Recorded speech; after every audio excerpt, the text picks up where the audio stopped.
দর্শক, এই মুহূর্তে রংপুর থেকে যুক্ত হচ্ছেন আমাদের সহকর্মী মাহমুদুল হাসান।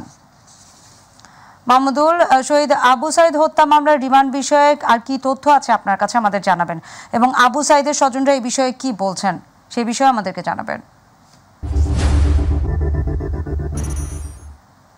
জি নাদিয়া, আপনি যেমনটা বলছিলেন, আপনি জানেন যে আজকে সকালে রংপুর যে আদালতে কিন্তু আমরা দেখেছি যে দুই পুলিশ সদস্য অর্থাৎ আবু সাইদ হত্যা মামলার যে আসামি যে এএসআই আমির হোসেন এবং সুজন চন্দ্র, এই দুইজনকে কিন্তু আসলে আমরা দেখেছি যে আদালতে যে রংপুর মেট্রোপলিটন যে ম্যাজিস্ট্রেট দ্বিতীয় আদালতে কিন্তু আমরা দেখেছি যে বাদী অর্থাৎ যে তদন্তকারী কর্মকর্তা সেই আসামিদের কিন্তু 5 দিনের রিমান্ড চেয়েছিল, সেখানে কিন্তু আদালত কিন্তু 4 দিনের রিমান্ড মঞ্জুর করেছে। এরপরে কিন্তু আসলে আবু সাইদের যে হত্যা মামলার বাদী সেই বড় ভাই রমজান আলী অর্থাৎ আমি আবু সাইদের একেবারে ভিটামাটিতে রয়েছি, এবং এই খবর শোনা মাত্রই কিন্তু আমরা দেখেছি যে আবু সাইদের যে হত্যা মামলার বাদী যে রয়েছে আবু সাইদের বড় ভাই রমজান আলী, তার সাথে কথা বলেছি। আমরা তার সাথে একটু কথা বলতে চাবো যে আপনার ভাইকে হত্যা যারা করেছে সেই পুলিশ সদস্যের কিন্তু 4 দিনের রিমান্ড হয়েছে, আপনি শুনেছেন। আসলে আপনার অনুভূতিটা জানতে চাই এবং এই বিচার নিয়ে কোনো ধরনের কথা বলতে চান কিনা, কি বলতে চান? আসসালামু আলাইকুম প্রিয় দেশবাসী।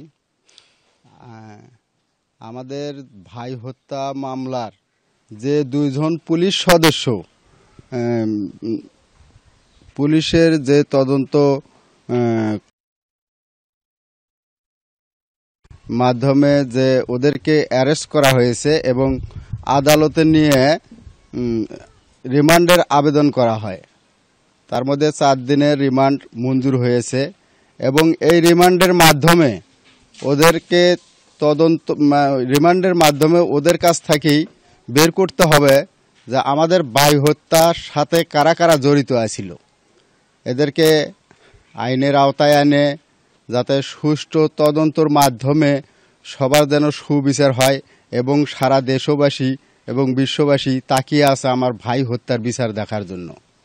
আমরা আরেকটা কথা বলবো যে আবু সাইদের বড় ভাই রয়েছে আবু হোসেন, এই যে মামলার বাদী আপনার বড় ভাই ছিল, কিন্তু দীর্ঘদিন পরে কিন্তু দীর্ঘ সময় পরে কিন্তু আপনারা মামলা করেছেন, সেখানে আপনাদের অনেক বাধাও কিন্তু সম্মুখীন হয়েছেন যে মামলা করতে গিয়ে।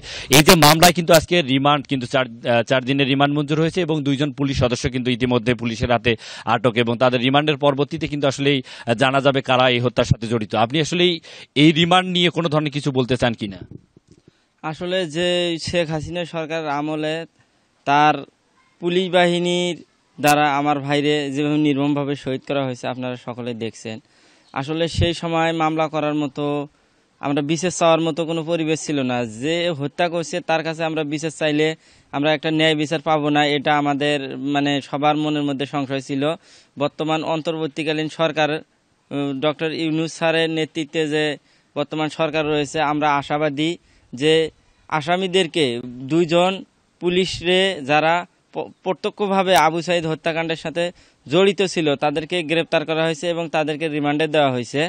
আমরা আশা করি এই 2 জন রিমান্ডের মাধ্যমে তাদের যে নির্দেশদাতা এবং ওখানে যারা আবু সাইদ হত্যাকাণ্ডের সাথে সম্পৃক্ত ছিল তাদের মাধ্যমে বের করে আনবে ওই রিমান্ডের মাধ্যমে, এটা আমরা আশাবাদী এবং আমরা ন্যায় বিচার পাবো, এটা আমাদের আশা। জি ধন্যবাদ নাদিয়া। যেমনটা শুনছিলেন যে আবু সাইদ হত্যা মামলার বাদী এবং তার যে বড় ভাই রয়েছে যেটি বলছেন যে এই রিমান্ডের মধ্য দিয়ে যে এই আবু সাইদ হত্যার সাথে যারা জড়িত রয়েছে তাদের খুব দ্রুত সময়ের মধ্যে তাদেরকে যেন গ্রেপ্তার করা হয় এবং বিচারের আওতায় নিয়ে আসা হয়, এমনটা দাবি কিন্তু পরিবারের লোকজন কথা বলছেন। এবং বিশেষ করে আবু সাইদের বাবা এবং তার মা রয়েছে এবং তার যে অন্যান্য পরিবারের সদস্যরা রয়েছে তারাও কিন্তু যেটি বলছেন এই আবু সাইদের হত্যার সাথে যারা জড়িত রয়েছে তাদেরকে কিন্তু একেবারে দৃষ্টান্তমূলক শাস্তির আওতায় যেন নিয়ে আসা হয়, এমনটাই দাবি কিন্তু তারা করছেন। দাদিয়া, এই ছিল আমার কাছে রংপুর থেকে যে আজকে আবু সাইদ হত্যার মামলার যে 4 দিনের রিমান্ড নিয়ে যে সর্বশেষ পরিস্থিতি আবু সাইদের বাড়ি থেকে, এই ছিল আমার কাছে।